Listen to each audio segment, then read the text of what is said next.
Now that everyone's been introduced to the car from the last episode, we can really get to work and install the parts that we teased at the end of it. In case anyone wasn't clear on it, this is a Weiand 144 Supercharger. It is a 144 cubic inch baby supercharger. These are pretty much as small as you'd want to put on a small block Chevy. For the most part, anything bigger than a 383 isn't going to make a lot of power because it's just so small. But since we're not getting crazy with anything, I think this will be perfect for the 360 cubic inch engine in this car. So this is the polished kit that came with the supercharger, intake manifold, the pulleys, the belt, and the thermostat housing and bolts. The MSRP on the polished kits is $2,800. I paid $1,600 for everything here on Craigslist. The basic story here is that this is a very low hour unit. He had it on a 383 on his drag racing 72 Nova. He made killer power on this thing, even pushing nitrous through it, but the oil pan had a pinhole leak that he didn't notice, and it lost oil pressure and grenaded itself. So then he pulled this off and put it on the 350 in his K5 Blazer. But again, he barely drove that truck and bought a motorhome to take the 454 out of it and install that instead. I saw that this was listed for a couple of weeks and the price kept dropping because he really needed the money. I've always wanted a supercharger. I really think a supercharger is the single coolest thing you can do to a car. I've been hesitant with this car because I know so little about the engine and I don't want to take it apart since it works. But with this small blower running like 5 or 6 psi, I really think it's going to be okay. My main concern is the compression ratio of that engine. I went through everything on it the best I could without taking it apart, and my best guess at the compression ratio is just over 9:1. That's higher than Holley recommends for these blowers, but I've read a lot of people saying you can get away with it. I'll run strictly 93 octane, keep the timing dialed back at 28 or even 26, and I think this will be safe. The fact that the engine is 60 over and therefore 360 cubic inches makes the compression a little bit higher, but makes the boost a little bit lower. So I think everything will kind of even out on that front. I'll try to keep the engine safe and I'll do what I can to not blow it up, but if it's gonna happen, it's gonna happen. That's why I wanted to finish the S10 Blazer first, because now at least I have 2 vehicles I can drive if I do blow this one up. Okay, let's finally take a look at what we have here. We have the blower itself, again, very low miles on this thing and it sure looks the part. This is a 10 rib belt model, which are the newer ones and much less likely to slip. The only thing that might be unfortunate about this really small blower is that it might be quiet. Anyone will tell you how cool supercharger whine is. My understanding though from reading online is that these are pretty quiet until like wide open throttle, so that's actually kind of unfortunate. The only thing that might let you hear this thing is that I've got a hole in the hood, so there's a chance I'll be able to get a little bit of whine, but what you gonna do? The whine is mostly from the gears, or if you have a cog drive belt, those end up being pretty loud too. We also have the intake manifold to go with it. I've cleaned everything up already. And then we've got the belt, which is good because these are expensive. And then the drive pulley and the spacer, which fits onto the crankshaft. Bolts for the blower, for the pulley, and the center bolt that it came with was actually welded together, and I'm not going to use that. I ordered a new one to replace it. A thermostat housing, which curiously isn't the original one. I don't know what would have happened to it, but it does fit this setup. And the part here that's not from the supercharger kit, but was included in the purchase, is this boost referenced Holley 780. This is actually a really nice carburetor, and since it's already been modified for the supercharger, you might wonder why I'm not going to use it. The main reason is that it's been machined and the choke has actually been completely removed. This is still a totally great carburetor and makes me feel better about that purchase price, but we're actually not going to use it. At least not right away. Just in case anyone isn't in the loop, what a supercharger does is force extra air into the cylinders. This model has 2 lobe rotors and it has Teflon seals on the ends to help seal everything inside the case. Air is forced along the periphery and that creates pressure in the intake when it's spun fast enough. Well, why do you want more air? Well, it's simple. More air means you can use more fuel. More air and more fuel means more power. Turbochargers are all the rage these days, and they're great and all, but they don't have the same place in my heart that superchargers do. One of the downsides of a supercharger is there is parasitic draw since it takes horsepower to turn those rotors. Also, since they're bolted directly to the intake, it makes it difficult to get an intercooler into the system. And there are other upsides and downsides and this and that, but in my mind, there's just nothing as cool as a Roots supercharger. These mini blowers, like this 144, are designed to be able to fit under the hoods of a lot of cars. It sure wouldn't fit under the hood of this car. I did a ton of research and a ton of searching, and I think I have all the parts I need to get this working. The hardest stuff to figure out was the pulley system. The pulley on the car and the pulleys you see most commonly are just too tall, and almost nobody sells pulleys, at least cheaply, with the dimensions listed. So I had to go by pictures and this and that, but I eventually found this 3-groove pulley, which was actually listed incorrectly. It was supposed to be a 2-piece, and I was gonna drill the welds and pull them apart, but I'm actually gonna take this 3-piece, take the grinder, and cut this top ring off, and then this will be our accessory drive pulley. And for it, I got a new bolt that should be the right length. In the same vein, I got this water pump pulley, which is a 2-groove. Now, I don't need the 2 grooves, I only need the rear groove. But I couldn't find one, certainly not one that I could guarantee was the right length. So, I'm just gonna have to ignore that empty groove, but this should be the right dimensions. And the same story with this 2-groove power steering pulley. I only need one of the grooves. This is actually from another power steering pump that came with the Firebird. So luckily, I didn't have to buy this one. Again, I had to do a ton of searching, but I eventually found this alternator bracket, which I think is gonna put the alternator where I need it to be, and doesn't have a bolt, which mounts to the intake manifold, since the Supercharger intake manifold does not have a provision for that. And as for the lower alternator bracket, I couldn't even find one, so we're going to take the one on there, cut it and weld it, and make it the right shape. Then we have the intake manifold gaskets suggested by Holly in the instruction manual for the Supercharger, a blower base gasket that I cut, an 80-gallon-per-hour mechanical fuel pump to replace the 40-gallon one in the car, an HEI advanced curve kit, which we're going to use in tandem with a mechanical stop to get the timing curve the way we want it. Since we're going to keep the Edelbrock 750 CFM carburetor that's on there, we have a few parts for it. First, a high-flow needle and seat set, and some extra rich jets and rods. And next up, we have electric radiator fans, a 14-inch and a 12-inch, along with a thermostatic switch kit, which will hook up to the intake manifold and be used to turn on and off the fans at certain temperatures. Then we have this little 2 5/8-inch tack we're going to use inside the car, and it doesn't necessarily have anything to do with this install, but it would sure make me feel better to know what the engine speeds are. This is the power steering pump bracket that came on the second pump that came with the car, and we may or may not use this instead of what's on there. This is the crank pulley from that GM Goodwrench 350 crate engine. So why is this necessary? Well, it's also not. The problem is the balancer that's on there has the timing mark in the wrong location, so there's no way to precisely set the timing with the timing tab that's on the cover. Lastly, we have this new transmission shift cable, which I think is going to be necessary because the one on there is probably too short to reach all the way up on top of the blower. I'll probably just drive it without kickdown for a little while and deal with this in the future. And then I've gotten a whole bunch of extra fittings and seals and stuff that I'm pretty sure I'm going to need to put this all together. So that's the plan. All that's left now is to get to work.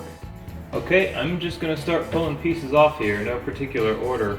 I have the car over by the welder because I want to get the alternator bracket sorted out, welded so I can paint it and let it dry while I do everything else. So we'll take off everything that's gonna make that a more annoying job and then get to it.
So here's the new alternator bracket.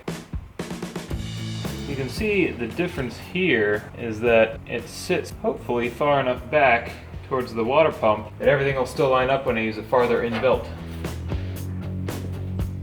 So you see how this slot is kind of towards the center, and this slot is all the way up at the top? That's too close to the edge of that alternator eye.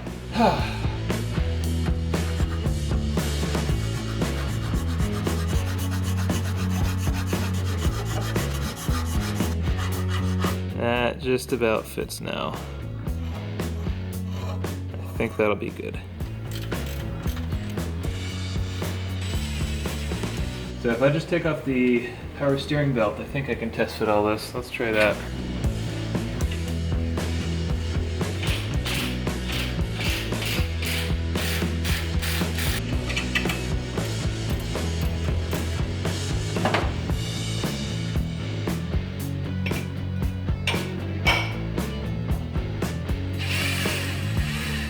That lines up with the rear on the crank really well. That's good. That's hitting this bracket. Definitely have to remove that. That looks pretty okay.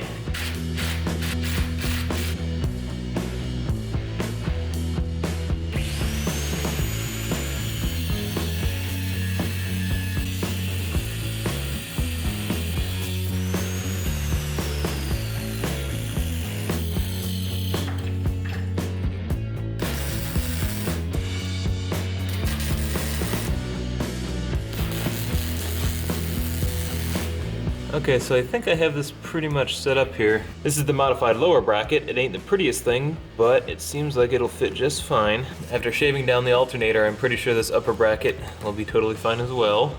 One concern is that the belt on here rides pretty close to that radiator hose. So what I'm gonna do before I put it back together is just take a piece of sheet metal like this and spot weld it onto the hose clamp so it's got a little guard there. So that if there's a lot of belt deflection, it'll just rub harmlessly on this piece of sheet steel instead of cutting through the radiator hose. I need to get some shorter bolts for this since they're fine thread. I don't have any sitting around. And while it's still installed, we'll try to pull the power steering pulley off as well. But first I think I'll drain the oil out of the engine and then we'll drain the coolant because I want to take the radiator out, partially because the AC condenser is still in there. And since we're not using AC, it would definitely help airflow to take that out. And I haven't decided quite what I want to do yet, but you can see there's already a transmission cooler in here, but it's hooked up in line with the radiator and actually backwards.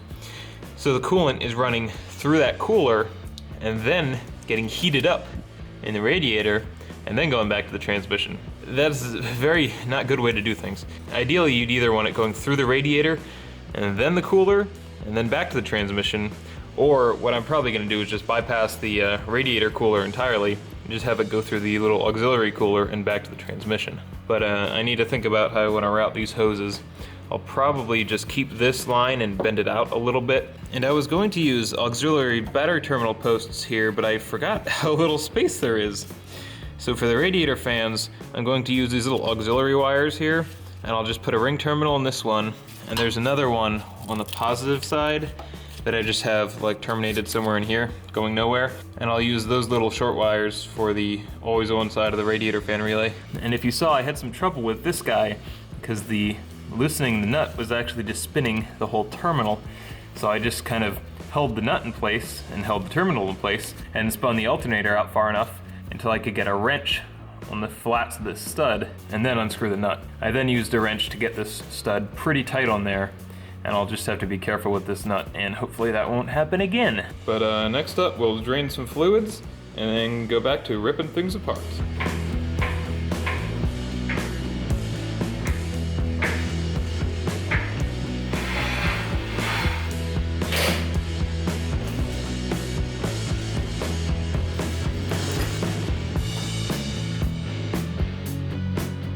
So we're gonna start draining the radiator. We'll get out as much as we can while it's up in the air because I can just fit the 5-gallon bucket under it. And then we'll drop it back down and just use a drain pan to get the rest.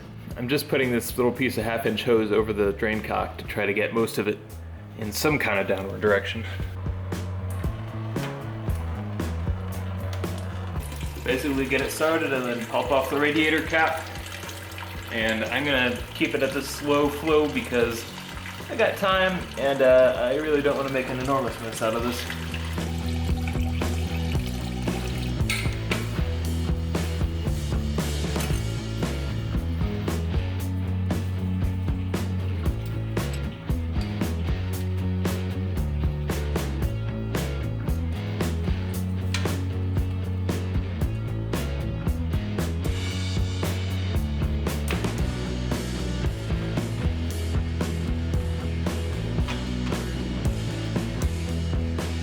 Easiest way to take out studs like this, if they're really stuck like these are, is to just take two nuts, tighten them against each other, and then unscrew it with the bottom one.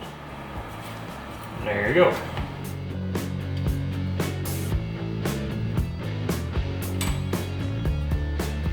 One thing we're going to have to be careful about when we put this back together is all the vacuum lines. Some of them are going to have to be below the blower, and some have to be above it. Above it is always going to see vacuum, and below it is going to see boost, positive pressure. The transmission goes below the blower. It can see boost, it's not going to hurt it, but it needs to see the vacuum drop. Brake booster is purely vacuum, that goes above it. I'm not going to run vacuum advance, at least not at first, but the vacuum advance would go below the blower. Evap canister would go above it, and the PCV would also go above it. Now we're going to take out the transmission cooler lines from the radiator. Again, since I've tightened all this stuff myself, it should come off pretty easily, but it's still a great idea to use a flare nut wrench to make sure you don't round these things off. Yeah, that was easy. Once it's loose, you can just use a regular wrench. I'm going to go ahead and break loose the bottom one now. For the bottom one, I'm just going to undo the hose clamp on it. That's going to be easier. It's a good idea to undo the lower transmission cooler hose first, because it's usually easier to manage the mess by draining it down lower.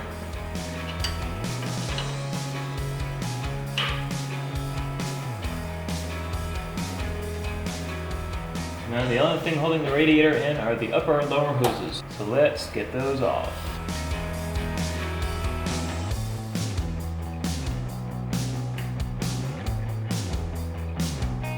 Just to try to control spillage here, I'm going to put back on the radiator cap and tighten the drain.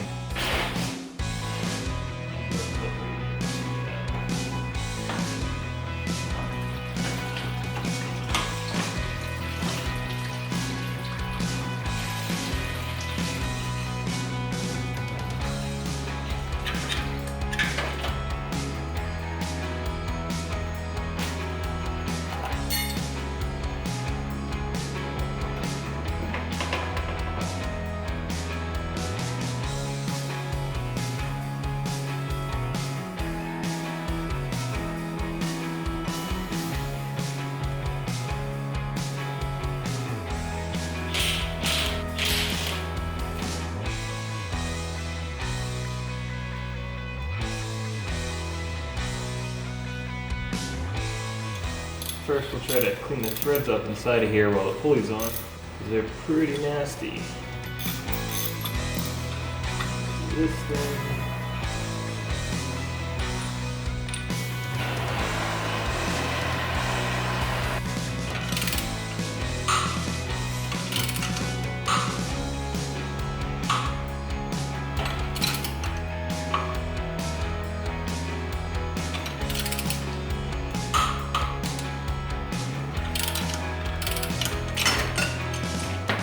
Aha! Now I'm going to go ahead and rip the rest of this AC stuff out. 10mm! GM, come on! There's been like a dozen metric bolts on this car, and it's very annoying.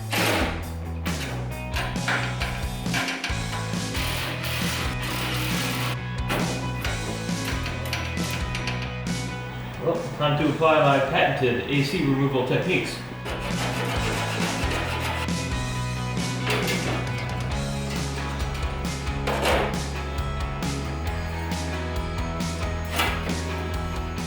Okay, now that's loose. And I think what we're supposed to do is slide it down. And that's hard.